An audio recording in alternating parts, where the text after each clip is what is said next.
गुरु शिष्य संबंध में शिक्षा का महत्व, इस विषय के ऊपर हम चर्चा को आगे बढ़ा रहे हैं दूसरे सत्र में। तो सुबह के सत्र में कुछ प्रश्न कुछ बाकी रह गए थे ना।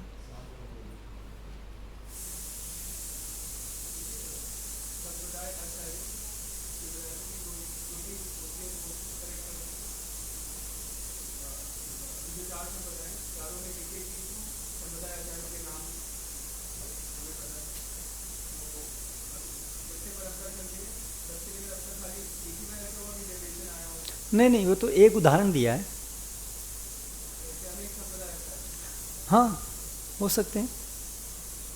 वो तो केवल एक उदाहरण है कि रिसेंट में ये एक संप्रदाय आचार्य का उदाहरण है। ऐसा नहीं कि एक्सक्लूसिव है वो कि बस यही संप्रदाय आचार्य हुए। वो तो उदाहरण प्रस्तुत करने के लिए कि जैसे ये एक उदाहरण।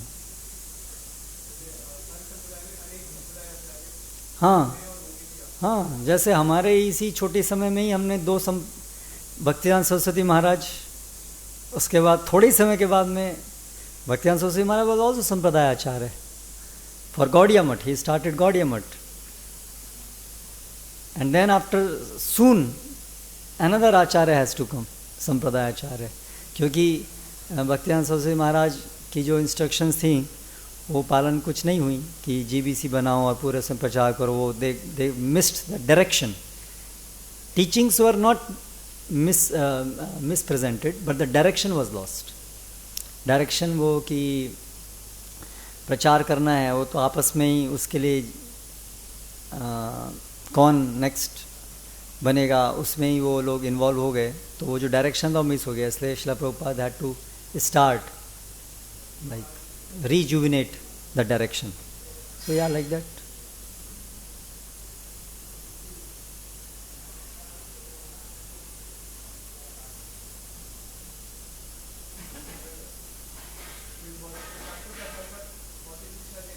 शास्त्रों के आधार पर रिपीट करना है। हाँ, ओके।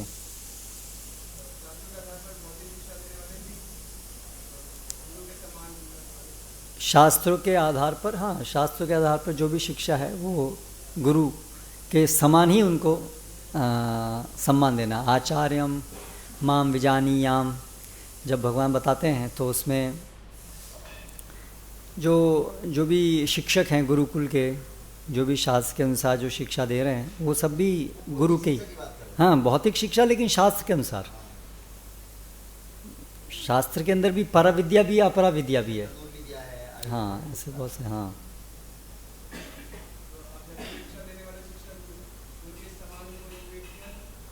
नहीं, वो फिर आगे आएगा कि उनके अलग अलग कार्य हैं। लेकिन जहाँ तक ये जो प्रिंसिपल है कि उनको भगवान के समान सम्मान देना है, वो प्रिंसिपल लागू होता है। उनका फंक्शन अलग होगा, उनका स्कोप अलग होगा कि जैसे धनुर्विद्या दे रहे हैं तो वो विद्या तक देने का उनका कार्य है, वहाँ तक वो सीमित है। उनका कमिटमेंट अलग होगा। जैसे जो आध्यात्मिक गुरु का कमिटमेंट है शिष्य को भगवत धाम ले जाना, धनुर्विद्या देने वाले गुरु का कमिटमेंट नहीं होगा कि मैं इसको आध्यात्मिक भगवत धाम ले जाऊंगा। तो कमिटमेंट अलग अलग है। इस प्रकार से उनमें भेद होगा। लेकिन जो ये सिद्धांत है कि भगवान के समान उनका सम्मान होना चाहिए, वो सिद्धांत सब जगह लागू होगा। ठीक है, और कोई प्रश्न? कई बार हम चैत्य गुरु के विषय में सुनते हैं।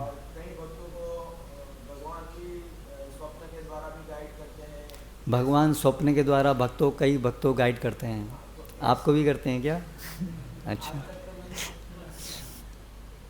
तो ऐसे जो प्रश्न है वो भी हम जो सत्र है उसमें कहीं चर्चा, मतलब आपने जो डिस्कस किया उसमें। हाँ, ठीक है, आप प्रश्न अभी पूछ लीजिए जो भी है। मतलब यही था, उसको फिर इस प्रकार से लेंगे। हाँ, तो इसमें चर्चा आएगी कि नहीं आएगी उसका प्रश्न। अच्छा,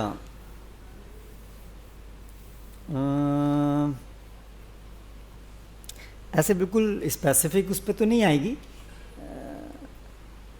सामान्य रूप से आएगी।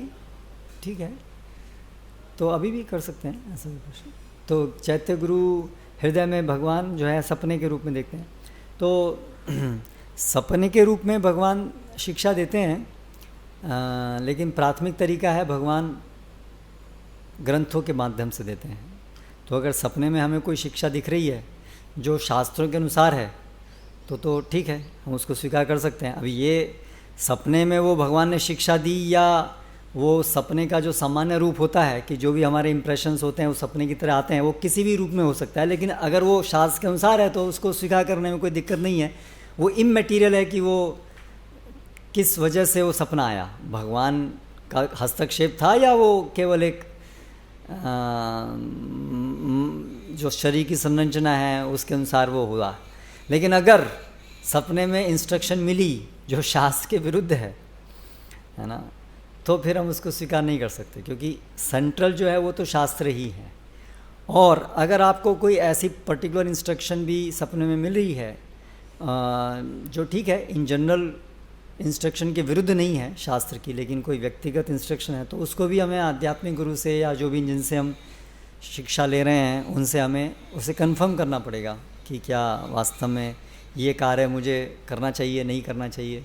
तो ऐसे वो अपने आप में स्वयं अपने आप में उसको लेकर के केवल हम कार्य नहीं कर सकते। It has to be seen in, उसको कंफर्म करने की ज़रूरत है अन्य प्रकार से।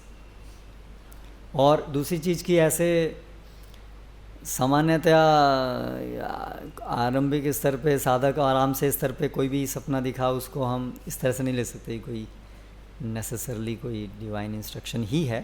सो you have to confirm with the spiritual master if it is worth. ठीक है, और कुछ आगे बढ़े। तो पहले सत्र में मुख्य रूप से हमने एक सामान्य विचार गुरु तत्व के विषय में देखा कि गुरु की परिभाषा देखी। क्या थी परिभाषा?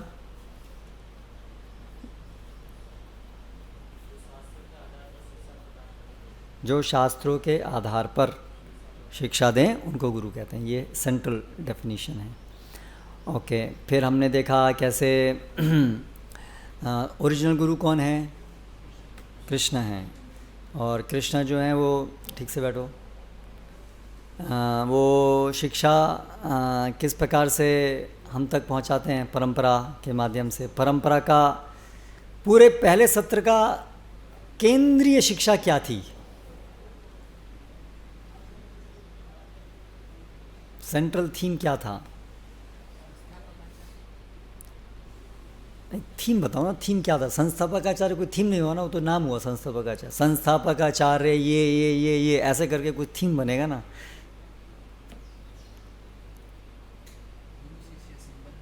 नहीं, हाथ उठाइए जिसको बोलना है। हाँ, गुरु और शिष्य का जो संबंध है मुख्य रूप से शिक्षा पर आधारित। यस, सो वो मेन चीज़ है कि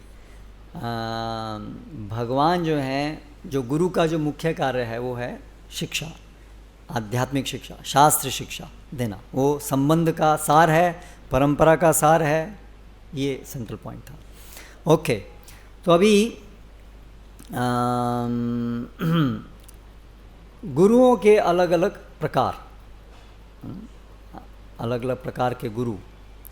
तो अनेक प्रकार के गुरु होते हैं। गुरु केवल एक ही प्रकार के नहीं होते, अनेक प्रकार के गुरु होते हैं। जैसे कि हम जो वंदना करते हैं वंदे गुरून्, तो उसमें भी अनेक प्रकार के होते हैं और अनेक गुरु होते हैं, दोनों चीज़ें, अनेक गुरु और अनेक प्रकार। एक ही प्रकार के कई गुरु भी हो सकते हैं। जैसे शिक्षा गुरु एक प्रकार है, लेकिन उसके भी बहुत सारे शिक्षा गुरु हो सकते हैं। फिर दीक्षा गुरु, शिक्षा गुरु अलग अलग प्रकार हैं। संस्थापकाचार्य, शिक्षा गुरु, दीक्षा, ये प्रकार अलग अलग हुए, समझ रहे हैं? तो बहुत सारे गुरु, अलग अलग प्रकार के गुरु, ये सब संभव है। वंदे गुरून्, फिर उसी प्रकार से उपदेक्षन्ति ते ज्ञानम, उपदेक्षन्ति प्लूरल, बहुवचन में उसका उपयोग किया गया है। तो अभी यहाँ पर एक तात्पर्य हम पढ़ेंगे, यही वंदे गुरून् ईश भक्तान जो श्लोक है चैतन्य चरितामृत का, उसका अनुवाद और तात्पर्य, उसमें श्रील प्रभुपाद क्या लिखते हैं। I offer my respectful obeisances unto the spiritual masters, the devotees of the Lord, the Lord's incarnations, His plenary portions, His energies, and the primeval lord himself Shri Krishna Chaitanya. किसी पास वेदाभ्यास में है क्या हिंदी में? चैतन्य चैतामृता 1134 है किसी के पास? कोई निकाल रहा है क्या? है वेदाभ्यास हिंदी में? नहीं है, ओके ठीक है। मैं अंग्रेजी में से हिंदी में इसको हिंदी में करना होगा ना? ओके।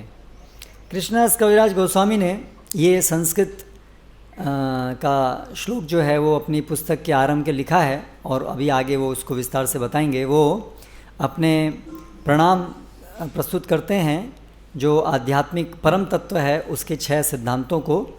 गुरून ये बहुवचन में है क्योंकि जो भी आध्यात्मिक शिक्षा देता है शास्त्र के आधार पर उसको गुरु स्वीकार किया जाना चाहिए। यद्यपि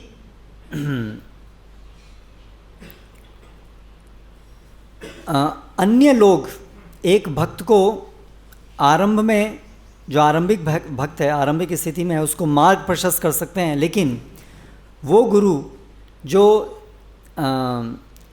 महामंत्र से एक व्यक्ति को दीक्षित करता है सबसे प्रथम बार, उसको दीक्षा गुरु कहते हैं। और जो साधुगण हैं वो हैं जो अलग अलग कृष्ण भावनामृत में प्रगति के लिए अलग अलग शिक्षाएं देते हैं, उनको शिक्षा गुरु कहते हैं। जो दीक्षा और शिक्षा गुरु हैं वे भगवान कृष्ण के समान प्रतिनिधित्व करने वाले हैं। मिला? ओके।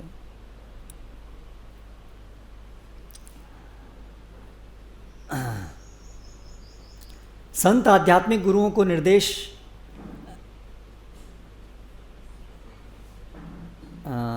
और कृष्ण भाव में प्रगतिशील उन्नति के लिए निर्देश देने वाले संत आध्यात्मिक गुरुओं को निर्देश देने वाले कहलाते आध्यात्मिक हैं। नहीं, ये मैं पढ़ रहा था, एक सेकेंड, थोड़ा शायद इसमें हिंदी में ट्रांसलेशन गूगल ट्रांसलेट है, मैं ही अपने आप ही ट्रांसलेट कर लेता हूँ।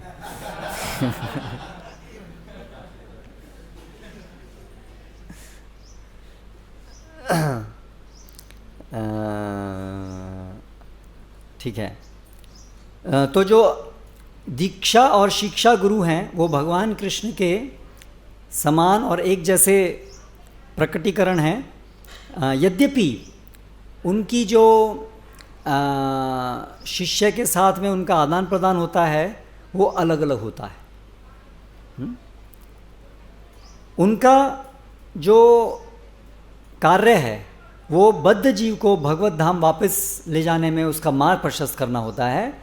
इसीलिए कृष्णदास कविराज गोस्वामी, नित्यानंद प्रभु और षड गोस्वामियों को गुरु के स्तर पे स्वीकार करते हैं।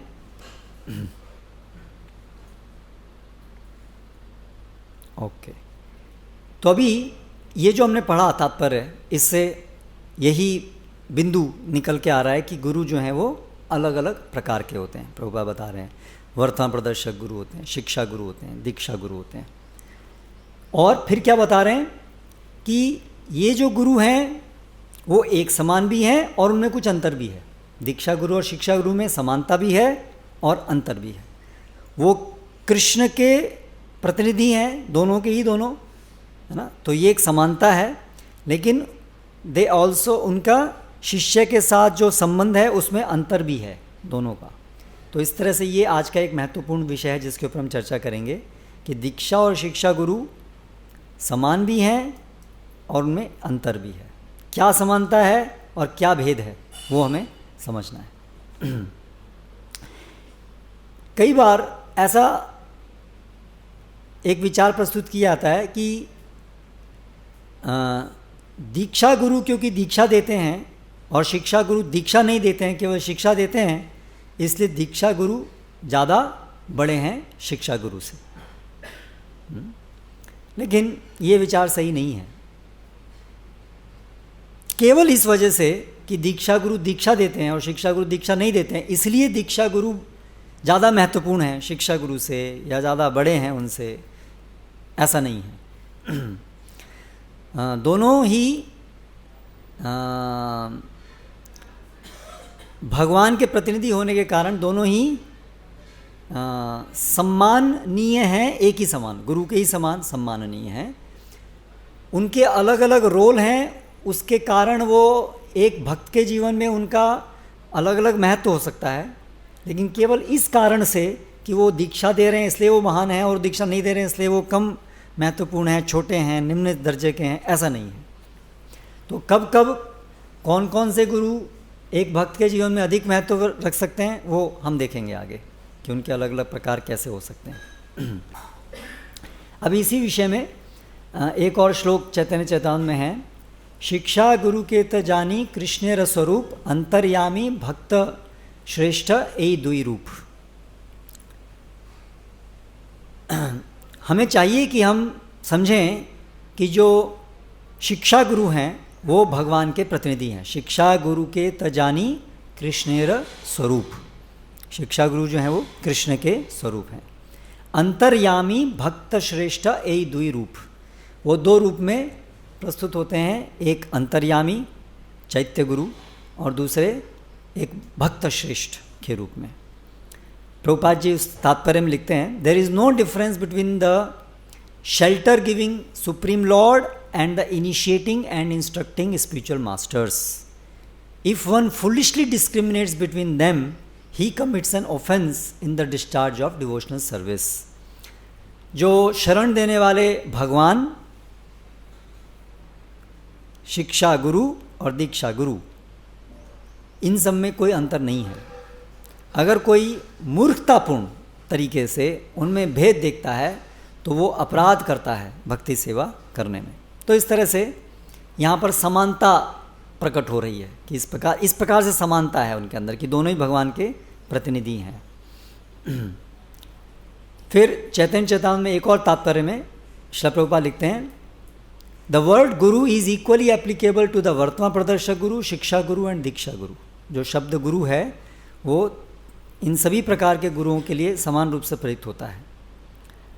और उसका एक उदाहरण प्रभुपाद देते हैं कि जैसे एक बालक के पोषण में माता पिता दो अलग अलग व्यक्ति हैं, लेकिन दोनों का ही मिल करके रोल होता है एक बच्चे के समग्र कल्याण में, विकास में, पोषण में। तो उसी प्रकार से जो अलग अलग गुरु होते हैं एक भक्त के जीवन में, दोनों अलग अलग प्रकार से योगदान देते हैं, है ना, लेकिन दोनों के योगदान से या अलग अलग गुरुओं के योगदान से एक भक्त के जीवन में आध्यात्मिक प्रगति होती है। फिर क्या ऐसे उदाहरण हैं हमारे इतिहास में, वैष्णव इतिहास में, कि एक व्यक्ति के अलग अलग गुरु हुए, दीक्षा गुरु हुए, शिक्षा गुरु हुए? क्या ऐसे उदाहरण हैं? तो उसके कुछ उदाहरण देखें तो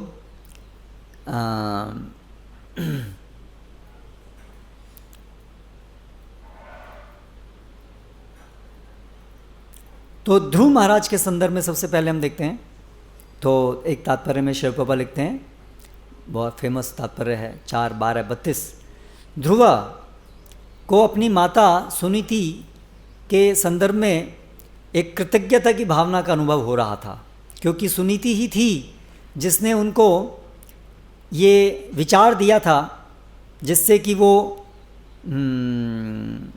अभी वैकुंठ लोक जा रहे थे, भगवान विष्णु के धाम। तो जब जा रहे हैं वैकुंठ लोक में तो उनको स्मरण आया, मेरी माँ ने ही मुझे सबसे पहले बोला था कि अगर तुम्हारी इच्छा तुम्हें पूरी होनी है तो तुमको विष्णु के पास जाना पड़ेगा।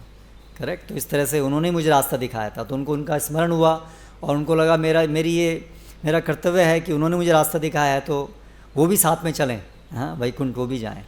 तो उस संदर्भ में चर्चा चल रही है।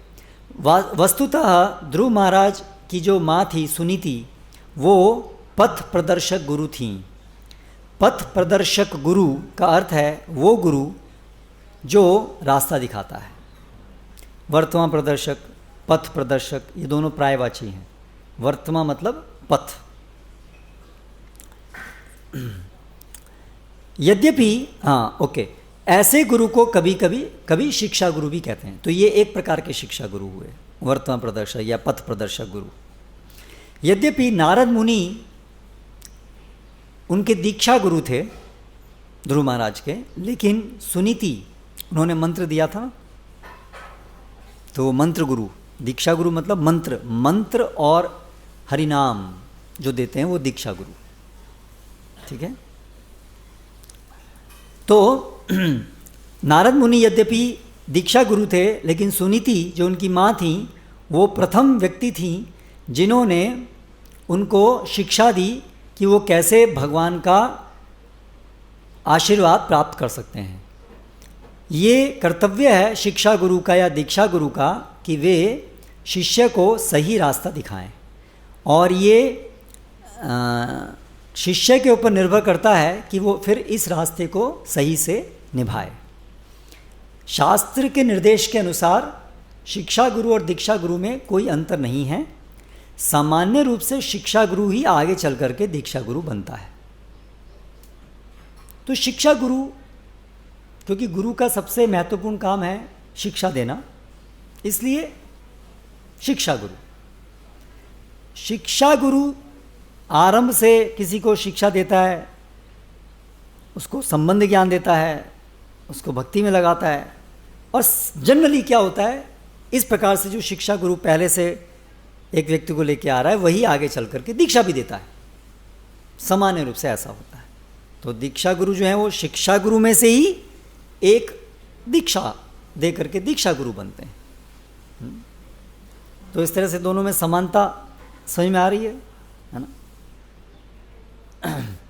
और दीक्षा गुरु शिक्षा गुरु भी, पहले शिक्षा भी दी है उन्होंने, तो वो शिक्षा भी दे रहे हैं, दीक्षा भी दे रहे हैं, ठीक है। और दीक्षा के बाद भी शिक्षा देंगे, ठीक है। और शिक्षा हम और भी कई जगह से ग्रहण करेंगे, लेकिन दीक्षा एक ही गुरु से ग्रहण करेंगे। तो यहाँ पर ये अंतर हो गया। शिक्षा गुरु बहुत सारे हो सकते हैं, दीक्षा गुरु एक ही हो सकता है। समानता है दोनों का। मुख्य संबंध का हमारा सेंट्रल पॉइंट क्या है दोनों में ही, दीक्षा गुरु में शिक्षा गुरु में? शिक्षा है, लेकिन दीक्षा गुरु का जो विशेष रोल है, जिसके नाम से वो दीक्षा गुरु उनको कहा जाता है, वो पर्टिकुलर रोल है उनका दीक्षा देना। दीक्षा मतलब हरिनाम दीक्षा और मंत्र दीक्षा, ये दोनों मिला करके कहलाते हैं दीक्षा। हमारे यहाँ दो इनिशिएशन जिसको बोलते हैं, फर्स्ट इनिशिएशन हरिनाम दीक्षा और फिर दूसरा मंत्र दीक्षा। मंत्र दीक्षा मतलब गायत्री मंत्र और अन्य जो वैष्णव दीक्षा मंत्र हैं उन मंत्रों को देना। तो इसलिए ये स्पेसिफिक रोल है दीक्षा का, मतलब जो है स्पेसिफिक रोल। लेकिन दीक्षा गुरु, दीक्षा का भी जो एसेंस है वो शिक्षा देना ही है, लेकिन वो शिक्षा दीक्षा गुरु से भी आ सकती है और अन्य और गुरुओं से भी आ सकती है। तो इस तरह से ये संबंध है दीक्षा गुरु में और शिक्षा गुरु में। ओके।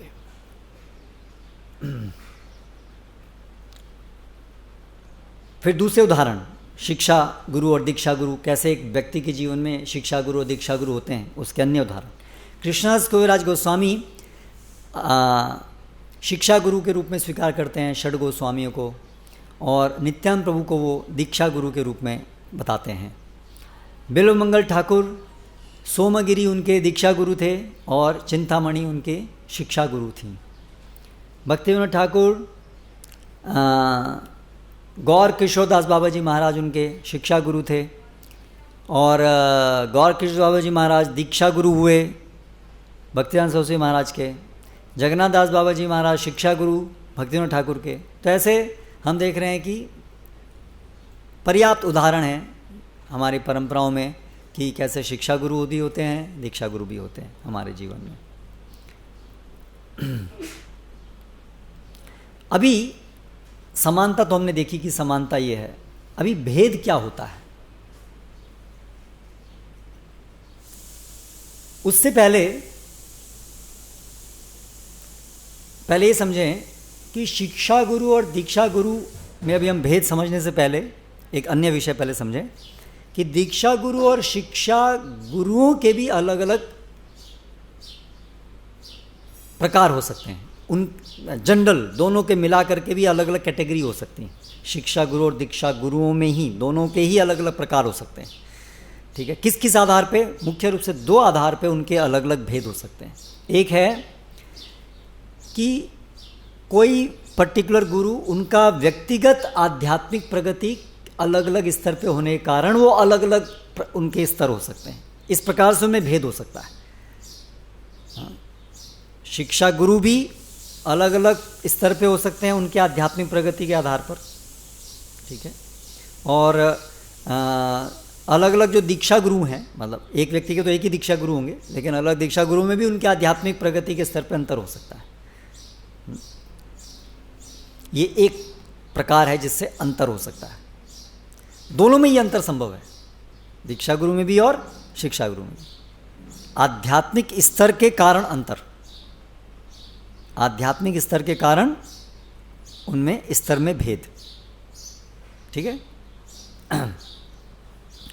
इसके विषय में अभी हम पढ़ेंगे एक पत्र से जो श्रील प्रभुपाद ने लिखा अपने एक शिष्य को। सामान्य रूप से आध्यात्मिक गुरु भगवान के नित्य पार्षदों से आते हैं, किंतु जो भी ऐसे नित्य सिद्ध पार्षदों को पालन करते हैं वो भी ऐसे ही सिद्ध वर्ग में गिने जाते हैं।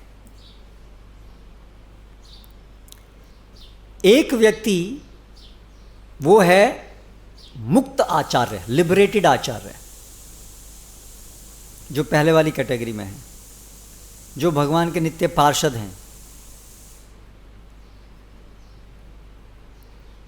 वो कभी कोई गलती नहीं करते, लेकिन ऐसे भी लोग हैं जो मुक्त नहीं हैं,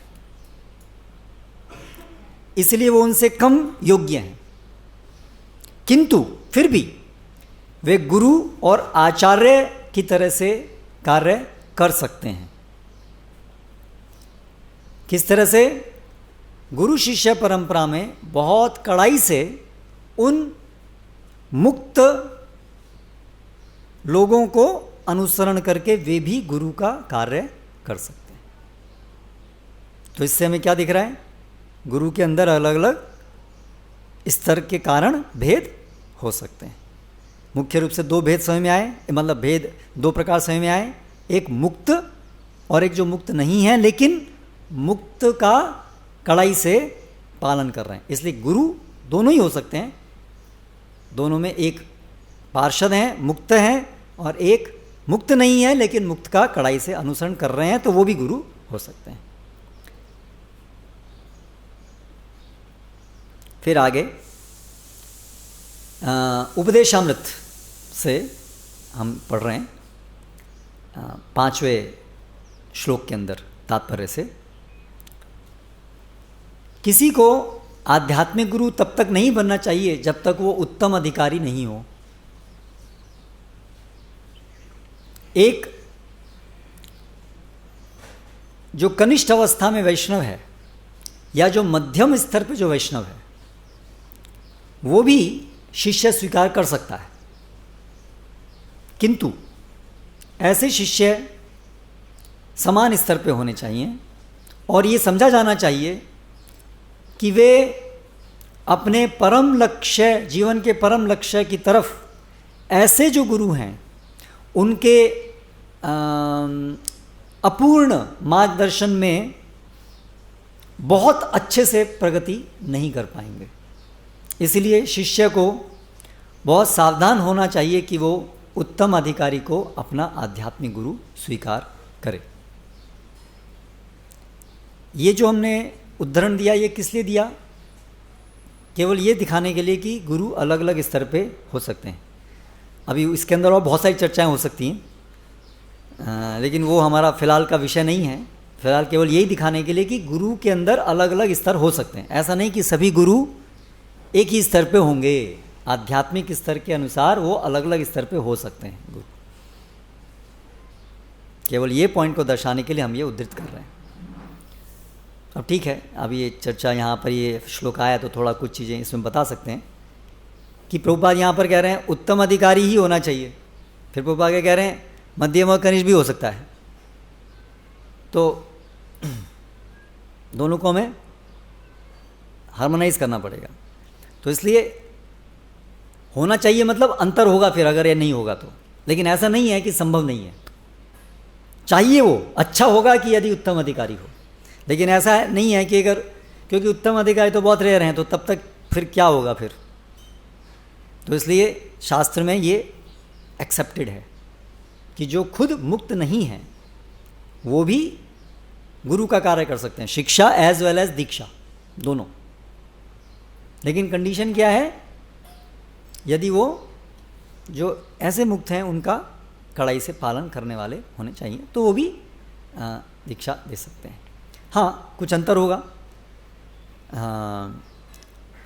जो खुद मुक्त हैं उनके रियलाइजेशन का स्तर बहुत अलग है ना, तो उनका जैसा प्रशिक्षण, उनका जैसा सानिध्य से जो प्रगति वैसी नहीं होगी, कुछ अंतर भी होगा, लेकिन जो मुख्य कार्य है आध्यात्मिक प्रगति होना और इस प्रकार भगवत धाम जाना, वो संभव होगा, तभी तो उसको गुरु कहेंगे, तो वो संभव होगा। उसमें कुछ अंतर भी होंगे, लेकिन जो मुख्य सेंट्रल जो पार्ट है वो संभव होगा दोनों में। फिर आगे प्रभुपाद के तात्पर्य से दो प्रकार के शिक्षा गुरु होते हैं, एक जो पूरी तरह से मुक्त हैं, जो पूरी तरह से भक्ति सेवा में तल्लीन हैं, एब्जॉर्ब्ड इन डिवोशन सर्विस, और दूसरे हैं जो अपनी यथार्थ शिक्षाओं से गुरु शिष्य की आध्यात्मिक चेतना को उजागर करते हैं। इस प्रकार जो भक्ति का विज्ञान है उसमें जो निर्देश हैं, इंस्ट्रक्शंस हैं, वो हिंदी में ट्रांसलेट करना मुश्किल है अब इसको, ऑब्जेक्टिव एंड सब्जेक्टिव।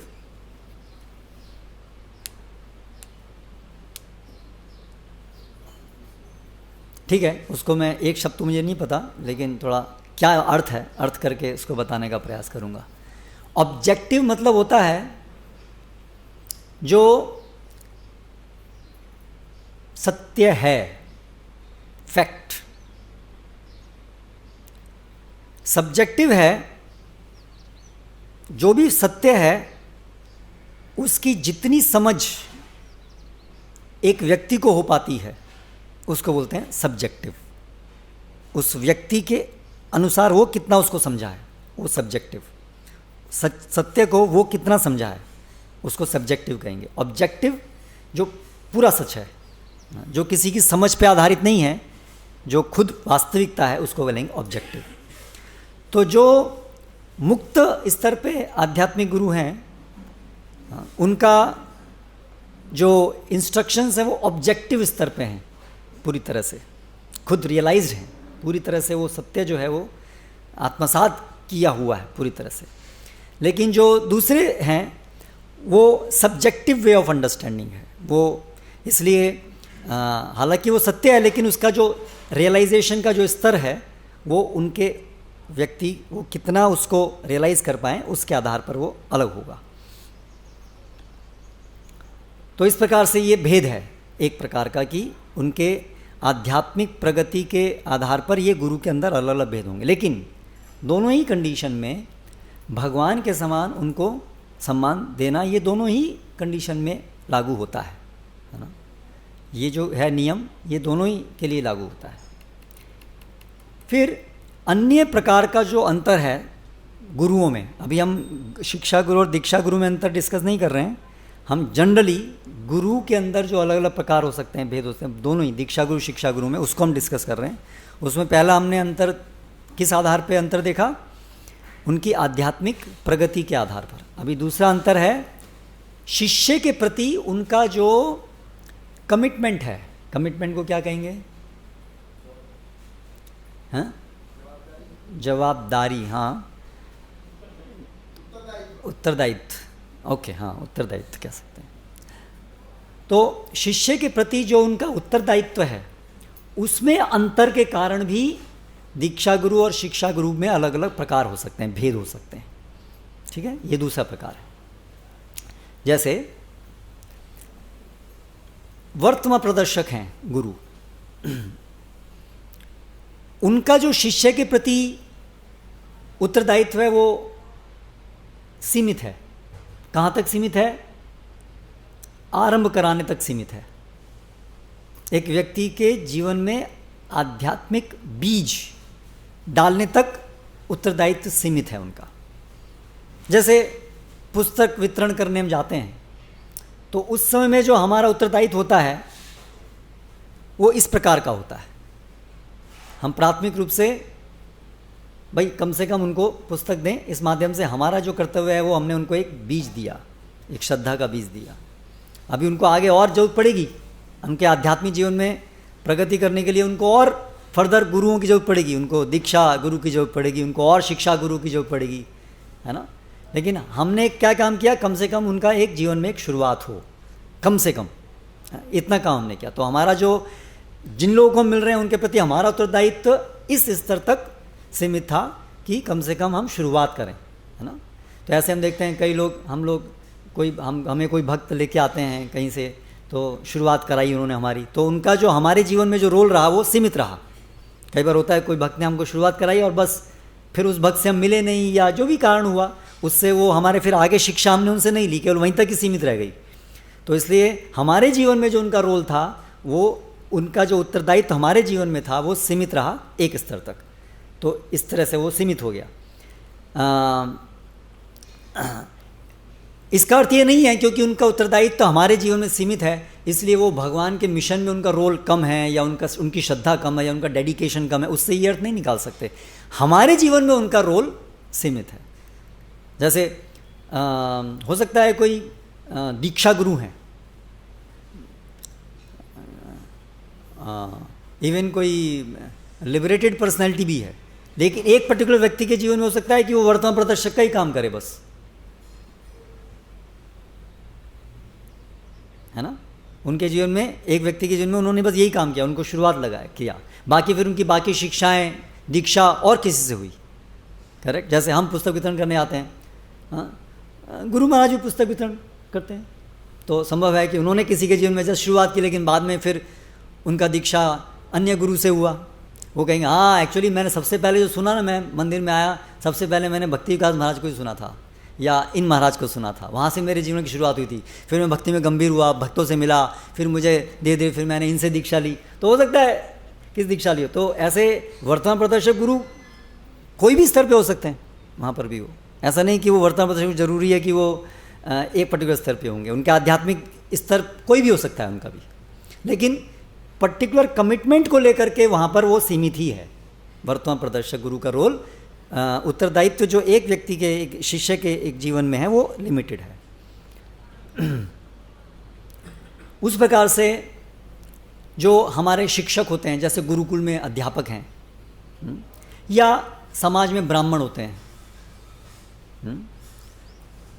इसी प्रकार से उनका भी एक, जो जिनको भी वो शिक्षा दे रहे हैं, जिनको शिक्षा दे रहे हैं उनके जीवन में जो उत्तरदायित्व है उनका, उनके प्रति, वो भी एक सीमित होता है। एक उनका कमिटमेंट ऐसा नहीं होता कि इन सबको मुझे भगवत धाम ले जाना है, मैं ये उत्तरदायित्व देता हूँ, जो कि दीक्षा गुरु लेता है। दीक्षा गुरु, जब हम एक दीक्षा गुरु को समर्पित होते हैं, दीक्षा लेते हैं, तो दीक्षा गुरु ये कमिटमेंट लेता है कि मैं इसको भगवत धाम ले जाऊँगा। लेकिन एक समाज में जो अन्य गुरु हैं, ब्राह्मण हैं, साधुगण हैं, साधुगण आते हैं, सबको शिक्षा देते हैं, चले जाते हैं। करेक्ट। तो अंडरस्टूड है कि उनके दिमाग में है कि जिनको मैं शिक्षा दे रहा हूँ, मैं ये उत्तरदायित्व नहीं ले रहा हूँ कि मैं इनको भगवत धाम ले जाऊँगा। मेरा उत्तरदायित्व लिमिटेड है कि मैं इनको एक शिक्षा दे रहा हूँ जिससे उनका कुछ प्रगति हो, यहाँ तक कि उसका कमिटमेंट है। तो ये क्या समझना है कि गुरु अलग अलग होते हैं, उनका अलग अलग कमिटमेंट होता है, उत्तरदायित्व होता है, और वो उनकी इच्छा और शिष्य की इच्छा दोनों के संबंध से निर्भर होता है वो। हाँ?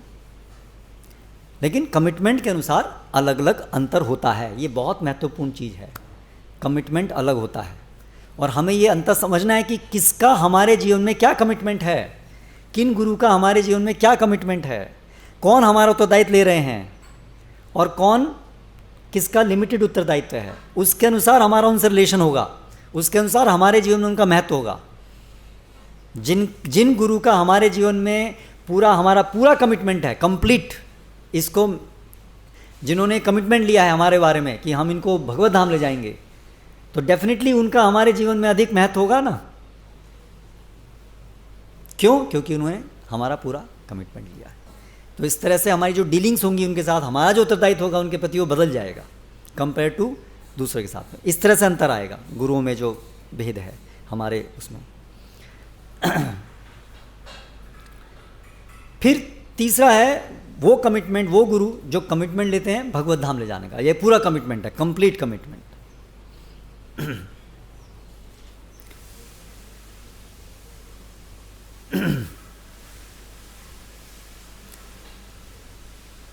और ये जो कमिटमेंट है, ये दीक्षा गुरु का तो ये कमिटमेंट होता ही है सामान्य रूप से कि शिष्य को भगवत धाम ले जाना। लेकिन शिक्षा गुरु में अलग अलग कमिटमेंट में स्तर में अंतर होता है। सभी शिक्षा गुरु का एक जैसा कमिटमेंट नहीं होता है, जो हमने देखा अभी। लेकिन शिक्षा गुरु भी ऐसे हो सकते हैं जिनका ये कमिटमेंट हो कि इसको मुझे भगवत धाम ले जाना है। एक शिष्य का अपने शिक्षा गुरु से ऐसा संबंध हो सकता है कि ये दोनों का अंदर की अंडरस्टैंडिंग है कि वो अपने को पूरा प्रस्तुत किए हुए है, शरणागत पूरा उस प्रकार से, और वो उसका उत्तरदायित्व ले रहे हैं उसको ले जाने का। तो शिक्षा गुरु के सब लेवल के कमिटमेंट हो सकते हैं, लेकिन दीक्षा गुरु के लिए तो ये लेवल जो है सामान्य है कि उसको आध्यात्मिक भगवत धाम ले जाने तक का वो कमिटमेंट लेते ही हैं दीक्षा गुरु। कुछ एक्सेप्शन केस में हो सकता है कि वो खुद ना लें, ऐसा भी हो सकता है, but generally it is there. तो इस प्रकार से वही जो बात है जो हमने एक स्टेटमेंट पढ़ा प्रभुपाद का कि दीक्षा और शिक्षा गुरु दोनों भगवान कृष्ण के समान रूप से प्रकटीकरण है, यद्यपि उनकी जो डीलिंग्स हैं उसमें अंतर होगा। डीलिंग्स अर्थात उनके जो फंक्शंस हैं, रोल हैं एक शिष्य के जीवन में, वो अंतर होंगे, लेकिन दोनों ही भगवान के कृपा के प्रकटीकरण हैं। तो पेरेंट की तरह से हैं। Okay okay. तो सामान्य क्या होगा, जैसे हमने पढ़ा, प्रभुपाद बताते हैं जनरली क्या होगा, जो हमें शिक्षा दे रहे हैं रेगुलरली वही दीक्षा गुरु आगे चल करके बनेंगे। तो क्योंकि दीक्षा गुरु जो हैं वो हमारे को सबसे अधिक शिक्षा दे रहे हैं रेगुलर, उन्होंने हमारे को अपना पूरा बीड़ा उठाया है और उन्होंने फिर हमको दीक्षा भी दी है ना। तो इसलिए दीक्षा गुरु का हमारे जीवन में एक प्री एमिनेंट रोल बनता है, इस कारण से क्योंकि उन्होंने हमारा पूरा बीड़ा उठाया है आध्यात्मिक धाम तक, भगवत धाम तक ले जाने का। उन्होंने हमको सबसे अधिक शिक्षाएं प्रदान की हैं आरंभ से लेकर के हमें अभी तक, इसलिए उनका एक विशेष रोल बनता है। लेकिन हर गुरु का ये कर्तव्य है कि वो ये शिष्य के प्रति ये उत्तरदायित्व ग्रहण करे। उसका स्तर अलग होता है, लेकिन आध्यात्मिक प्रगति कराने का उत्तरदायित्व हर गुरु का है, तभी वो गुरु बनेगा। गुरु के अंदर ये कमिटमेंट आता है किसी न किसी स्तर पे, लेकिन यही अंतर। तो इसलिए श्रील प्रभुपाद वो जो गुरु न सस्यात् स्वजनो न सस्यात् जो श्लोक है उसके तात्पर्य में बताते हैं, हर व्यक्ति को जिम्मेदार होना चाहिए कि वो जो उस पर निर्भर हैं उनका बीड़ा ले। जैसे आध्यात्मिक गुरु अपने शिष्य का उत्तरदायित्व लेता है, जैसे एक पिता अपने पुत्र का उत्तरदायित्व लेता है। ये सब जो उत्तरदायित्व हैं ये तब तक नहीं निभाए जा सकते सही प्रकार से निष्कपटता पूर्वक जब तक कोई अपने निर्भर को जन्म मृत्यु के चक्र से नहीं ले जा सके। तो उत्तरदायित्व तो अल्टीमेटली सबका क्या है, जन्म मृत्यु के चक्र से निकालना है, ये सामान्य। उसके अंदर अलग अलग उत्तरदायित्व का स्तर हो सकता है, लेकिन डायरेक्शन यही है, लक्ष्य यही है, जन्म मृत्यु के चक्र से शिष्य को निकालना। उसमें अलग अलग गुरु अपना अपना रोल प्ले कर रहे हैं एक शिष्य के जीवन में। वर्तमान प्रदर्शक गुरु एक रोल प्ले कर रहे हैं, अलग अलग शिक्षा गुरु रोल प्ले कर रहे हैं, दीक्षा गुरु एक रोल प्ले कर रहे हैं, पर सबका प्रयोजन एक ही है, शिष्य को जन्म मृत्यु के चक्र से निकालना। तो जैसे एक व्यक्ति के जीवन में माता, पिता, चाचा, ताऊ, अड़ोसी, पड़ोसी, शिक्षक, कितने सारे लोगों का रोल होता है उस व्यक्ति के जीवन को बनाने में, करेक्ट। उसी प्रकार से हमारे जीवन में ऐसे अलग अलग पर्सनैलिटीज़ का, गुरुगणों का रोल होता है हमारी आध्यात्मिक प्रगति में, ठीक है। हमें उन सबके महत्व को समझना चाहिए। ऐसा नहीं है कि बस हमारे जीवन बस दीक्षा गुरु ही हैं, बहुत सारे गुरुगण हैं, उन सब का अलग अलग रोल हमारे जीवन में, तारतम्य है सब में अलग अलग, क्या किसका कितना है क्या वो अलग बात है, लेकिन हमें ये भी समझना चाहिए कि सबका अपना अपना महत्वपूर्ण रोल है। उस रोल के बिना हमारा आध्यात्मिक प्रगति में बाधा होती है ना, तो वो चीज़ हमें समझनी है। फिर अगला विषय है इसी में ही कि जो हमने संस्थापक आचार्य के विषय में पढ़ा सुना, उसी का ही और कुछ विस्तार प्रभुपाद अभी स्थापित करते हैं कि प्रभुपाद का जो रोल है वो फाउंडर आचार्य के रूप में कैसे महत्वपूर्ण है, संस्थापक आचार्य के रूप में। ये भी हमारे लिए समझना बहुत ज़रूरी है। तो प्रभुपाद कुछ मैं बात उदाहरण दे रहा हूँ, उससे समझ में आया कि फाउंडर आचार्य का क्या कार्य है, उसका रोल क्या है। शिक्षा गुरु में भी फाउंडर आचार्य का मुख्य क्या उसका स्थान है हमारे जीवन में, फाउंडर आचार्य का हमारे जीवन में क्या मुख्य स्थान है। तो प्रभुपाद कहते हैं एक जगह एक पत्र में, as the founder acharya and final authority on all ISKCON matters, please be informed that until you receive authorization from me, you may kindly wait in these matters of loans until further notice from me। Prabhupada एक जगह letter में किसी को लिख रहे हैं कि मैं एक फाउंडर आचार्य के रूप में, यानी कि जो ISKCON के सभी विषयों में फाइनल अथॉरिटी है।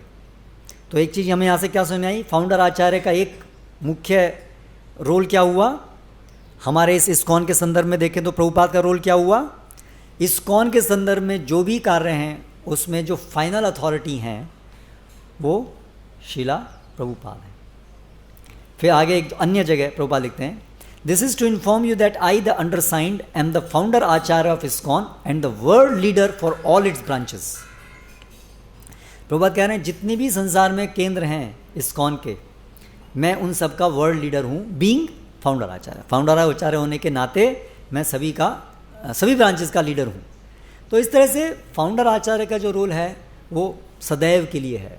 हमारे पूरे ISKCON को जो स्थापना जिन्होंने की है, ISKCON इंस्टीट्यूशन के अंदर उनका हमेशा के लिए वो रोल फिक्स है। फाउंडर आचार्य की तरह से प्री एमिनेंट रोल प्रभुपाद का हमेशा से फिक्स्ड है। जब तक ISKCON है तब तक प्रभुपाद का ये रोल फिक्स्ड है as a founder acharya, as a सबके सारे ISKCON के विषय में सबसे इम्पॉर्टेंट उनके इंस्ट्रक्शंस का ये सब रोल फिक्स है। फिर आगे प्रभुपाद लिखते हैं, there shall be a governing body commission whose purpose is to act as the instrument for the execution of the will of the founder acharya his divine grace AC Bhaktivedanta Swami Prabhupada. Prabhupada एक पत्र लिख रहे हैं। तो इससे हमें क्या समझ में आ रहा है, सारे ISKCON लीडर्स और सारे ISKCON के जो मेंबर्स हैं उनका कर्तव्य क्या है, फाउंडर आचार्य को ध्यान में रखते हुए क्या कर्तव्य है कि फाउंडर आचार्य की इच्छा को निभाना, वो हमारा कर्तव्य है। Execute the will of the founder acharya. हमारा यहाँ पर अस्तित्व क्या है ISKCON के अंदर, हमारी जो सत्ता है उसका आधार क्या है, फाउंडर आचार्य की जो इच्छा है उसको निभाने के लिए हम यहाँ हैं। क्योंकि हम ISKCON में यदि हैं, हम ISKCON के मेंबर हैं, तो हमारा ISKCON को जिसने स्थापित किया, जिस उद्देश्य से स्थापित किया, उस उद्देश्य को पूरा करना ही हमारा उद्देश्य है। उसके अलावा हमारा उद्देश्य नहीं हो सकता। अगर हमारा कोई अलग एजेंडा है तो कुछ दूसरी संस्था खोलो। अगर ISKCON में हम हैं, ISKCON का कार्य है, तो ISKCON में हमारा एक ही काम हो सकता है, उनकी इच्छा को पूरा करना। अपना अलग एजेंडा हमारा नहीं हो सकता। हमारा एक ही एजेंडा हो सकता है, एक ही काम हो सकता है, फाउंडर आचार्य की इच्छा को स्थापित करना इम्पॉर्टेंट है ना, इसको समझना। नहीं तो लोग सोचेंगे हाँ प्रभुपाद आए थे 30-40 साल हो गए, अभी तो ठीक है, अभी हम हैं आज के गुरु, हम कुछ नया करेंगे, ये करेंगे, वो करेंगे। नहीं, इस्कॉन के लिए फाउंडर आचार्य प्रभुपाद है, उन्हीं की इच्छा को पूरा करना ही हमारा उद्देश्य है। फिर क्या क्या चीज़ इन सब चीज़ों समझ में आई हमको कि जितने भी फॉलोअर्स हैं, जितने भी इस्कॉन के अनुयायी हैं, उन सब के लिए कंपलसरी सबके शिक्षा गुरु हैं प्रभुपाद। ऐसा नहीं कि शिक्षा गुरु बाकी तो हम किसी किसी को चुनते हैं, ये मेरे शिक्षा गुरु हैं, ये हैं, लेकिन प्रभुपाद सबके शिक्षा गुरु हैं। इस्कॉन के अंदर सबके शिक्षा गुरु हैं। और सभी जो अनुयायी हैं उनका ये कर्तव्य है कि वो प्रभुपाद की शिक्षाओं को समझें, उनको अपनाएं अपने जीवन में। ये सभी का कर्तव्य है, प्राथमिक कर्तव्य है, सभी इस्कॉन के मेंबर्स का कर्तव्य है कि प्रभुपाद की शिक्षाओं को समझें। तो प्रभुपाद की पुस्तकों को पढ़ेंगे नहीं तो हम कौन से कैसे मेंबर कहलाएंगे इस्कॉन के? सोचिए आप, इस्कॉन मतलब फाउंडर आचार्य ने जो स्थापित किया है वो इस्कॉन। अगर हम कह रहे हैं हम इस्कॉन के फॉलोअर हैं, प्रभुपाद की पुस्तक पढ़ी नहीं, तो कौन से फॉलोअर हो भैया आप? फॉलोअर मतलब फॉलो करना, आपको पता ही नहीं कि फॉलो क्या करना है, आपने पढ़ा ही नहीं तो आप फिर फॉलोअर कैसे हुए? इस्कॉन फॉलोअर मतलब जो प्रभुपाद को फॉलो करे, प्रभुपाद को फॉलो करे मतलब प्रभुपाद की शिक्षाएं को फॉलो करे, क्योंकि गुरु शिष्य का संबंध तो वही है, शिक्षाएं। तो इसलिए कितना महत्वपूर्ण है हर फॉलोअर के लिए प्रभुपाद पुस्तक पढ़ना। अगर आप प्रभुपाद पुस्तक नहीं पढ़ रहे हैं, don't tell that you are follower of ISKCON. इसलिए हमें प्रभुपाद की शिक्षाओं को बहुत अच्छे से समझना है, प्रभुपाद की पुस्तक बहुत अच्छे से पढ़ना है, ये हमें हमारा जीवन का प्राण बनाना है। ऐसे नहीं आप प्रभुपाद पुस्तक ही पढ़ते हैं, कभी कभी सुनते हैं प्रभुपाद को, कभी प्रभुपाद पुस्तक पढ़ते हैं, कभी कभी पढ़ लेते हैं, ऐसा नहीं है। पर सुनते तो हम ज़्यादा इनको हैं, बहुत सारी लिस्ट है, लेकिन प्रभुपाद को हाँ इनको भी कभी कभी देख ले, ऐसा नहीं है। प्रभुपाद की पुस्तक, प्रभुपाद वही तो सेंट्रल पॉइंट है। इसलिए ये पॉइंट को समझिए, प्रभुपाद पुस्तक, प्रभुपाद प्रवचन, प्रभुपाद शिक्षा, ये पूरा आत्मसात हो जानी चाहिए। अगर हम मेंबर हैं तो आपको ऐसा कॉन्फिडेंस होना चाहिए कि मैं प्रभुपाद की शिक्षाओं को आत्मसात किया हूँ, मैं समझा हूँ उनको, मैंने अच्छे से पढ़ा है, मैं बाबा पढ़ रहा हूँ। हमारा पूरा एटीट्यूड होना चाहिए कि मुझे समझना है प्रभुपाद क्या चाहते हैं, प्रभुपाद ने संस्था क्यों शुरू की है, प्रभुपाद की इच्छा क्या है, कैसे भक्ति होती है, कैसे प्रभुपाद ने हमको लिखा है। प्रभुपाद प्रभुपाद प्रभुपाद प्रभुपाद प्रभुपाद प्रभुपाद प्रभुपाद प्रभुपाद छा जाना चाहिए। जब ये आरंभ हुआ संस्था तो सबके दिमाग में छाया हुआ ही था, सब लोग यही बात करते, प्रभुपाद ने ऐसा कहा, प्रभुपाद ये लिखते हैं, प्रभुपाद ने ऐसा बोला है, प्रभुपाद ने क्या बोला है, प्रभुपाद ने क्या, प्रभुपाद प्रभुपाद प्रभुपाद प्रभुपाद कॉन्शियसनेस। तो आज भी वही कॉन्शियसनेस होनी चाहिए, सब जगह छाई हुई प्रभुपाद कॉन्शियसनेस हमारे आंदोलन में, तब ये आंदोलन वास्तव में सही रहेगा। हाँ, तो प्रभुपाद कॉन्शियसनेस होनी चाहिए हमारे अंदर, है ना, हमारे अंदर ये होना चाहिए कॉन्फिडेंस, हम प्रभुपाद की शिक्षाओं को जान रहे हैं, इन एंड आउट पता होना चाहिए। प्रभुपाद ने कब कहाँ बोला हम कॉट कर पाने चाहिए, प्रभुपाद ने यहाँ ऐसा बोला, ये ऐसा बोला, प्रभुपाद ने ऐसा, ये हमारा कार्य है। ऐसा नहीं हमें बाकी सब के बारे में बहुत कुछ पता है और प्रभुपाद के बारे में नहीं पता है, तो हम क्या फॉलोअर हैं फिर? हमने कैसे दीक्षा ली है इस परंपरा में? So important point, please make it A point. फिर आगे एक और इसका जो कंसीक्वेंस है इस साउंड आचार्य समझ का, जितने भी आने वाले गुरु हैं उनकी अथॉरिटी, अधिकारिता, वो कितना प्रभुपाद को फॉलो कर रहे हैं उस आधार पर ही निर्धारित होगी। स्वतंत्र रूप से किसी की अधिकारिता इस्कॉन के अंदर नहीं होगी। कई बार हम कहते हैं हमारे गुरु महाराज ने तो ऐसा बोला है, अरे भाई लेकिन प्रभुपाद ने क्या बोला है, वो उनके संदर्भ में हमको समझना पड़ेगा गुरु महाराज को, ना कि हम उसको सेपरेटली देख सकते हैं कि भाई हमारे गुरु मुख्य पद्म वाक्य, ठीक है, so that's point is correct, गुरु मुख्य पद्म वाक्य, लेकिन गुरु इस्कॉन में तब है जब वो फाउंडर आचार्य को शिक्षाओं को फॉलो करे। तो ये संबंध है गुरु में, आने वाले गुरु में और फाउंडर आचार्य में, सब एक ही स्तर पे नहीं है कि प्रभुपाद भी एक गुरु थे, हमारे गुरु भी एक गुरु हैं, प्रभुपाद के शिष्यों के लिए वो गुरु थे, हमारे लिए ये गुरु हैं, ऐसा नहीं है। प्रभुपाद के शिष्यों के लिए वो गुरु थे और हमारे लिए भी वो फाउंडर आचार्य सबके लिए हैं वो। इसलिए वो होने के नाते सारे जितने भी इस्कॉन में गुरु होंगे उनका गुरुत्व निर्धारित होगा, गुरु का जो गुण है वो निर्धारित होगा प्रभुपाद को पालन करने के कारण। ठीक है, तो ये पॉइंट है। फिर अगला विषय है कि क्या बहुत सारे गुरुओं की आवश्यकता है? एक ही गुरु हो तो एक व्यक्ति के जीवन में बहुत सारे गुरु की ज़रूरत है, आवश्यकता है। तो एक बार एक प्रभुपाद के गुरु भाई थे जिन्होंने ऐसा प्रचार करना शुरू किया कि प्रभुपाद के शिष्यों के लिए कि मैं आप लोगों का शिक्षा गुरु हूँ। तो शिष्यों ने प्रभुपाद से पूछा कि प्रभुपाद जी, वो आपके गुरु भाई हैं, वो ऐसा कह रहे हैं कि वो हमारे शिक्षा गुरु हैं। तो प्रभुपाद ने उत्तर दिया, I am your Diksha Guru and शिक्षा गुरु। मैं ही आपका शिक्षा गुरु और दीक्षा गुरु। तो इससे ऐसा प्रतीत हो सकता है कि प्रभुपाद चाहते हैं कि एक ही गुरु हो, लेकिन हम अन्य जो सारी प्रभुपाद की शिक्षाएं भी देखते हैं, प्रभुपाद की पुस्तकों से, प्रभुपाद के प्रवचनों से, प्रभुपाद के लेटर्स से तारतम्य हम करते हैं, तो ये समझ में आता है कि ये जो पर्टिकुलर स्टेटमेंट था उस कॉन्टेक्स्ट में जो प्रभुपाद ने दिया कि I am your diksha shiksha गुरु, वो उस सर्कमस्टेंस, उस संदर्भ के अंतर्गत था, ना कि वो एक जनरल इंस्ट्रक्शन थी, है ना। क्योंकि अन्य जगह पर प्रभुपाद बहुत स्पष्ट एक सिद्धांत के रूप में स्पष्ट कर रहे हैं कि बहुत सारे अलग अलग गुरु होते हैं, लेकिन वो पर्टिकुलर जो भक्त थे गुरु भाई, वो जो कह रहे थे कि मैं शिक्षा गुरु हूँ, उस संदर्भ में प्रभुपाद ने कि नहीं, आप I am your diksha shiksha guru. So he did not approve him. लेकिन उसका अर्थ ये नहीं कि प्रभुपाद ने सिद्धांत के रूप में रख रहे हैं प्रभुपाद की अलग अलग गुरु नहीं होने चाहिए, बस एक ही होना चाहिए। क्योंकि जैसे हमने बहुत सारे उदाहरण देखे प्रभुपाद के तात्पर्यों से और अलग जैसे प्रभुपाद ने बताया, ये प्रभुपाद के स्टेटमेंट्स हैं, the GBC should all be the instructor gurus. GBC जो हैं वो शिक्षा गुरु हैं। अगर एक अपने शिष्य के बारे में प्रभुपाद लिख रहे हैं, अगर के महाराज जैसा मैं बोलता हूँ वैसे ही बोलते हैं तो उनको शिक्षा गुरु के रूप में स्वीकार किया जा सकता है, पर कंडीशन क्या है? जैसा मैं बोलता हूँ यदि वो वैसा बोलें तो तो शिक्षा गुरु और दीक्षा गुरु में यहाँ पर एक रिलेशनशिप भी समझ में आया। दीक्षा गुरु जैसा बोले वैसा बोले, वो एक संबंध है।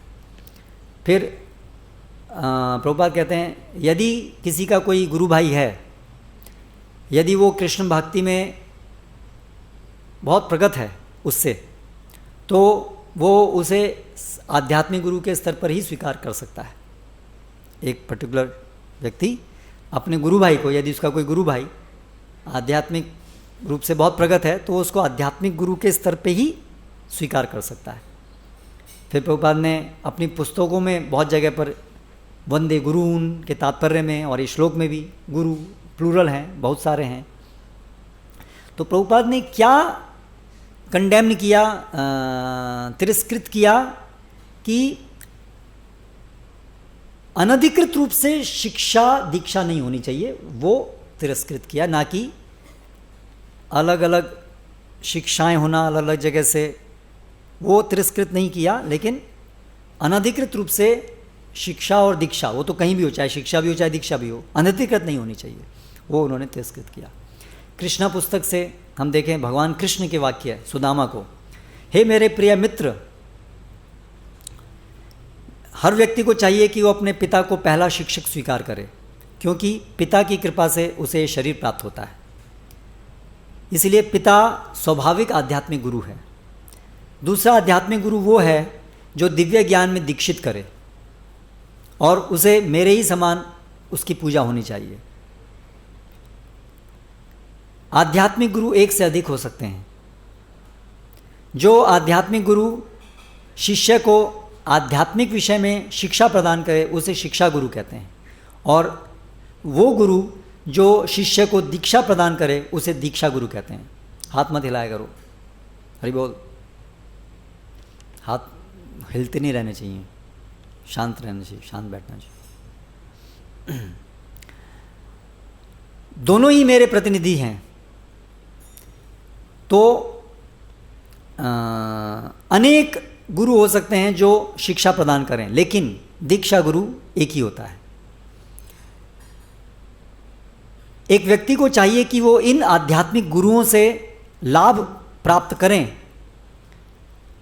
उनसे सही ज्ञान प्राप्त करें और इस प्रकार भव सागर को पार करें। अगर कोई ऐसा करता है तो ये समझा जाना चाहिए कि उसने अपने मनुष्य जीवन का सदुपयोग किया है। ये कृष्ण पुस्तक से। तो इस प्रकार से सैद्धांतिक रूप से अनेक गुरु हो सकते हैं। अब वो व्यक्ति के ऊपर निर्भर करेगा किसी के जीवन में कितने गुरु हैं। उसको ऐसे कोई लीगलाइज नहीं किया जा सकता कि आपके जीवन में बहुत सारे गुरु होने चाहिए, नहीं आपके जीवन में एक गुरु होना चाहिए। वो व्यक्ति टू व्यक्ति अलग अलग होगा। किसी के जीवन में हो सकता है आरंभ से लेकर वही शिक्षा गुरु रहे, फिर वही उन्होंने दीक्षा दी, आगे तक उन्होंने भी शिक्षा ही दी, सब कुछ एक भी हो सकता है। In the sense major committed वो दीक्षा गुरु एक भी हो सकते हैं, अनेक भी हो सकते हैं। तो ऐसा कोई रूल की तरह से नहीं है, but all possibilities are possible, एक या अनेक। ठीक है, तो अभी समय समाप्त तो होने आया है। चैप्टर ये समाप्त हुआ। अगला चैप्टर भी शुरू कर सकते हैं, लेकिन समय भी कम है और पहले देख लेंगे कोई अगर प्रश्न अगर किसी का है अभी तक जो हमने पढ़ा, फिर देखते हैं आगे। यस,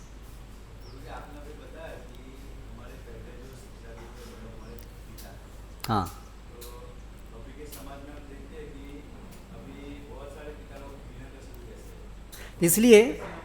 इसलिए उनको हमें सम्मान देना चाहिए क्योंकि उन्होंने हमें शरीर दिया है, लेकिन क्योंकि उनकी शिक्षाएं जो हैं आदि गुरु कृष्ण, सारा रेफरेंस तो वहाँ से शुरू होता है। सारे जो गुरु हैं वो अपनी गुरुत्व को, गुरुता को कहाँ से ग्रहण करते हैं? वहाँ से ग्रहण करते हैं। अपने आप में तो कोई गुरु नहीं है, सब केवल गुरु का रोल प्ले कर रहे हैं भगवान के प्रतिनिधि के होने के कारण। अपने आप में कोई गुरु नहीं है, गुरु तो आदि गुरु कृष्ण है। इसलिए अगर उनकी शिक्षाएं जो हैं वो कृष्ण के अनुसार नहीं हैं तो उन शिक्षाओं को हम ग्रहण नहीं कर सकते हैं, लेकिन फिर भी उनका सम्मान होना चाहिए, उनको हम तिरस्कृत नहीं कर सकते। ठीक है, जैसे आपने बताया कि शिक्षा गुरु और दीक्षा गुरु एक दृष्टिकोण से एक समान है, हाँ, लेकिन हम देखते हैं कि जैसे कि एक कृष्ण भावना जुड़ा है और 2-3 साल में वो प्रचार करना शुरू करता है, वो गाइड करता है, तो आध्यात्मिक दृष्टिकोण उसके साक्षात्कार मौका में और एक बहुत बड़ी सन्यासी है, ऊपर शिष्य है, तो उनको दोनों को एक समान से आदर देना उनको संभव नहीं है। हाँ, तो सम्मान का अंतर होगा, क्योंकि हमने देखा कि गुरुओं में भी अंतर है। तो देखिए, समानता के अंदर भी अंतर हो सकता है। समानता मतलब नहीं है एब्सोल्यूट समानता। जैसे इवन फाउंडर आचार्य भी हैं और हमारे गुरु हैं, अभी भी हम प्रभुपाद को और अपने गुरु को समान सम्मान नहीं देंगे, हालांकि हमारे गुरु भी भगवान के समान हैं और प्रभुपाद भी भगवान के समान हैं। तो समानता भी है और उसके अंदर भी अंतर है, करेक्ट। तो उसी प्रकार से एक सिद्धांत के रूप में अगर कोई भगवान का शास्त्र के अनुसार अगर कोई सही बता रहा है, चाहे उसको 3 साल ही हुआ है, लेकिन अगर वो ये बता रहा है कि कृष्ण भगवान है, सही शिक्षा शास्त्र के अनुसार दे रहा है, तो उस सिद्धांत के अनुसार उनको भगवान के समान सम्मान देना चाहिए। पर उसके अंदर भी भेद होगा, उनका आध्यात्मिक प्रगति कैसा है उसके अनुसार हम उनको कितना बड़ा रिसेप्शन देंगे, उसमें भेद भी होगा। मान लीजिए एक गुरु आ रहे हैं जो कि बहुत उच्च स्तर पे हैं, है ना, और एक दूसरे हमारे गुरु हैं जो हमें जिन वर्तमान प्रदर्शक गुरु हैं और उनका खुद का स्तर जो है वो कम है, तो भी हम दोनों आएंगे या कभी भी अलग अलग भी आएंगे तो हम उनको समान सम्मान नहीं देंगे। लेकिन साथ साथ ये भी कि दोनों ही भगवान के प्रतिनिधि हैं, उसको भी समान दिमाग में रखना है कि उस प्रकार से वो समान है कि दोनों भगवान का प्रतिनिधित्व कर रहे हैं, लेकिन प्रतिनिधित्व करने पर भी उसके अंदर भी अंतर हो सकते हैं। प्रतिनिधि दोनों ही हैं, लेकिन फिर भी दोनों के अंदर अंतर हो सकता है। दूसरा है कि सामान्य तौर पर देखा जाता है कि शिक्षा गुरु से शिष्य का संबंध होता है, हाँ, तो उसमें स्वाभाविक रूप से वो दीक्षा गुरु के प्रति समर्पण देता है क्योंकि वो उनकी उत्तरदायित्व लेता है। क्या कह रहे हैं? शिक्षा गुरु के प्रति, मतलब शिष्य का दीक्षा गुरु के प्रति सबसे ज्यादा समर्पण रहता है। शिष्य का दीक्षा गुरु के प्रति सबसे अधिक समर्पण रहता है। Yes, generally yes.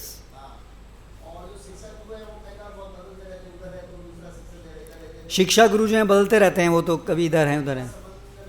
हाँ, उनका संबंध नहीं बनता है, इसलिए उनका उत्तरदायित्व भी वो इतना नहीं होता है कि वो बदल ले जाए, तो इसलिए उनके प्रति हाँ।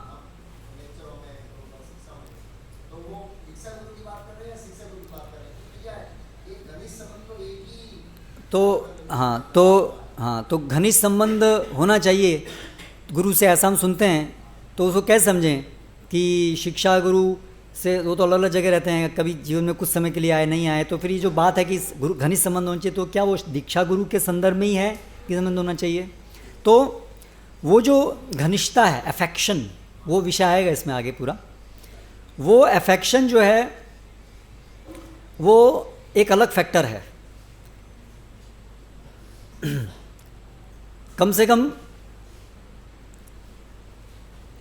जो हमारा पूरा उत्तरदायित्व लिए हैं भगवत धाम ले जाने के प्रति, है ना, उनके प्रति तो वो घनिष्ठता, अफेक्शन आवश्यक है। लेकिन अन्यों के प्रति भी ऐसा हो सकता है, अफेक्शन, घनिष्ठता। किसी व्यक्ति के जीवन में कोई उस प्रकार का कमिटमेंट नहीं लिए हैं, लेकिन बहुत महत्वपूर्ण रोल है, रहा है उनका, तो घनिष्ठता, उनके प्रति अफेक्शन बहुत हो सकता है उनका। जैसे हमारा इवन हमारे माता पिता के प्रति भी बहुत हो सकता है। माता पिता ने हमें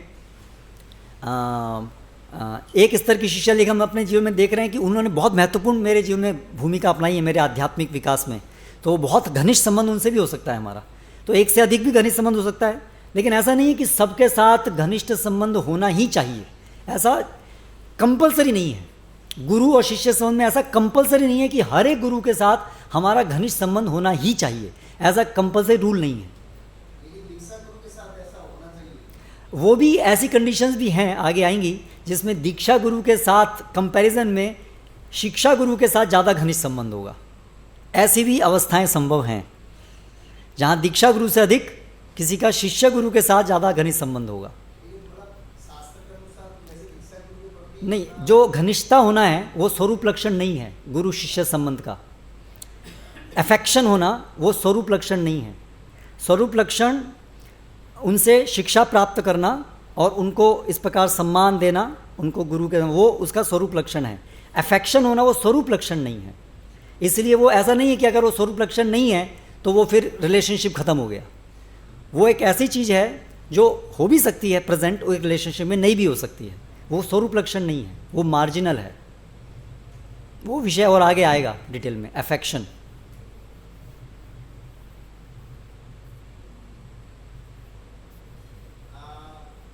एक और इनका प्रश्न लेते हैं किसी और वक्त। यस,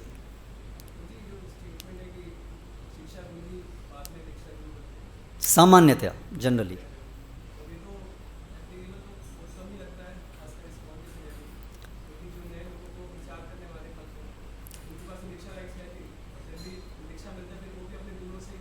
जैसे प्रभुपाद के शिष्यों के केस में देखे तो सबके प्रभुपाद ही शिक्षा गुरु थे और वही बाद में दीक्षा गुरु बने। सारे प्रभुपाद डिसाइपल्स का यही केस था। ठीक है, हाँ ठीक है, अभी के स्नेह में अलग है, दैट्स ओके, बट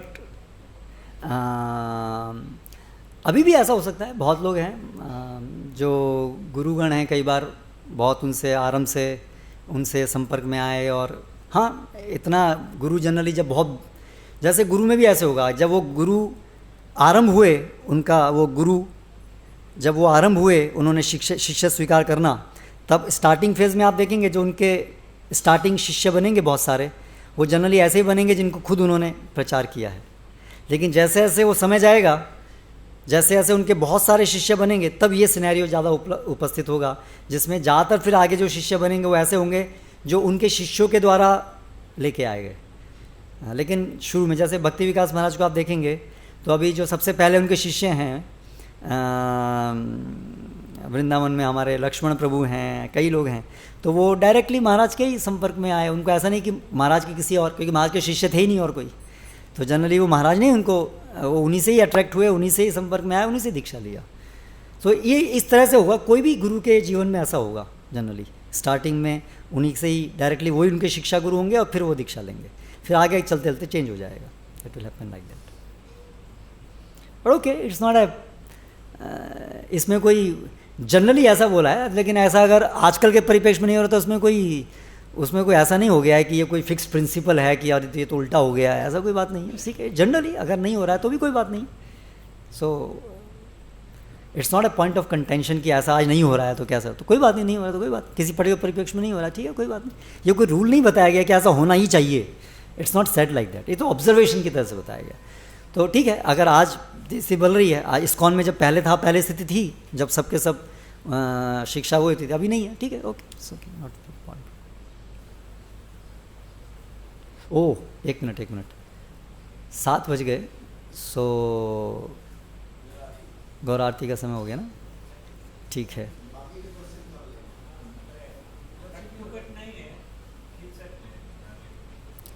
आप क्या खींच सकते हैं, प्रश्न?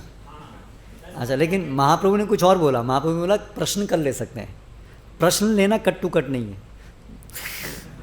ठीक है, क्या करना है, ठीक है, अभी वो चले जाएंगे फिर आज, तो उनका प्रश्न ले सकते हैं।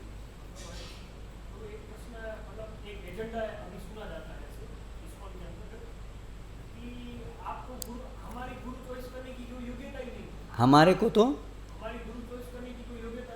गुरु क्या करने की, चयन करने, गुरु चयन करने की हमारी कोई योग्यता नहीं है। भगवान ऐसी परिस्थितियां उत्पन्न करेंगे कि गुरु हमारा चयन करेंगे।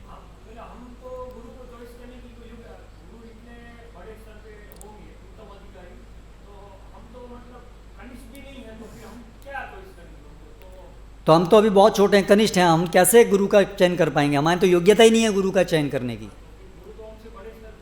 गुरु तो बहुत बड़े स्तर पे होंगे। तो गुरु शिष्य संबंध तो तभी जरूरी है जब आप कनिष्ठ हैं और गुरु महान है, तभी तो दीक्षा की जरूरत है, नहीं तो समान होते तो दीक्षा की जरूरत ही नहीं होती। करेक्ट, अगर इसको ले लिया जाए आधार कि भाई हम तो छोटे हैं वो बड़े, तभी तो दीक्षा की जरूरत है। और अगर इसी की वजह से ये हुआ कि आप फिर तो जान ही नहीं सकते कि गुरु कौन है और हम किससे दीक्षा लें नहीं लें, तो फिर तो बड़ी विडंबना हो गई कि वही तो कारण था दीक्षा की जरूरत थी कि आप कनिष्ठ हैं, आपको इसलिए ज़रूरत है दीक्षा की, और वही कारण बन गया आपके अनुसार कि हम जान ही नहीं सकते कि कौन गुरु हैं, है ना। तो फिर तो ये कैंसिल हो गया, एक दूसरे का विरोधी हो गए।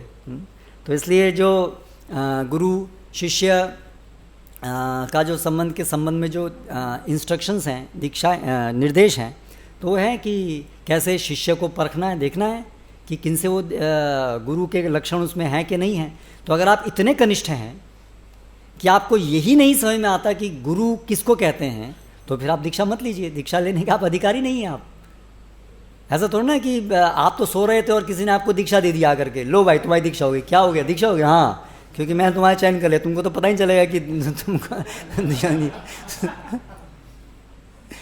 तो this is not the way. मतलब शास्त्र में ऐसा अधिकार शिष्य को है ना कि वो जैसे गुरु को अधिकार होता है कि शिष्य को दीक्षा देने से पहले वो उसका आचरण चेक करे। हाँ तो इस प्रकार से उल्टा भी हो सकता है। हाँ तो बिल्कुल है ना, हो सकता नहीं, ऐसा जरूरी है। गुरु के लक्षण फिर क्यों बताए हैं कि ये गुरु के लक्षण हैं? शिष्य को जानने के लिए कि ये हैं गुरु के लक्षण, उसको जानना है कौन गुरु है कौन नहीं है। उसको गुरु बनाने का उद्देश्य क्या है?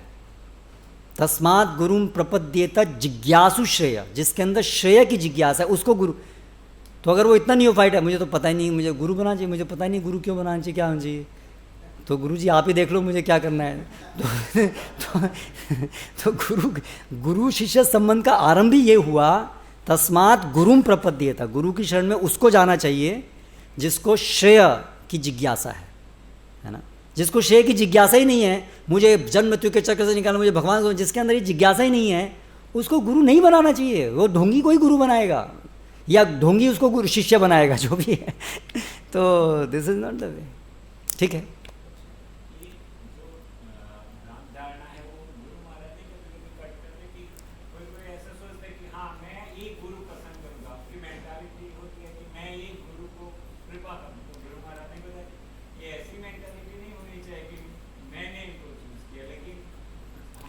गुरु ने मुझे स्वीकार किया वो भान, लेकिन हमने अपने को समर्पित किसको किया वो चयन तो हमें करना होगा। लेकिन हमने ऐसा नहीं कि हमने गुरु को के ऊपर उपकार किया, गुरु ने हमारे ऊपर उपकार किया हमको स्वीकार करके, क्योंकि हम भले ही चयन कर लें लेकिन अल्टीमेटली उनके ऊपर है कि वो हमें स्वीकार करें कि ना करें। तो ऐसा नहीं कि हमारे चयन से बात खत्म हो गई, गुरु जी मैंने आपको चयन किया, ठीक है, ओके, अब आप मुझको दीक्षा दे दो। तो ऐसे नहीं है, हमें विनम्रता से उनके जाना है कि मैं आपसे आपकी शरण में आ जाता हूँ, अभी उनके ऊपर है वो स्वीकार करें कि ना करें। तो ये समझाने के लिए वो गुरु महाराज बताते हैं। ठीक है, हरे कृष्णा। अभी समय हो गया, बाद में आप पूछ लेना, हाँ, कल पूछ लेना या तो। ठीक, श्रील प्रभुपाद की जय।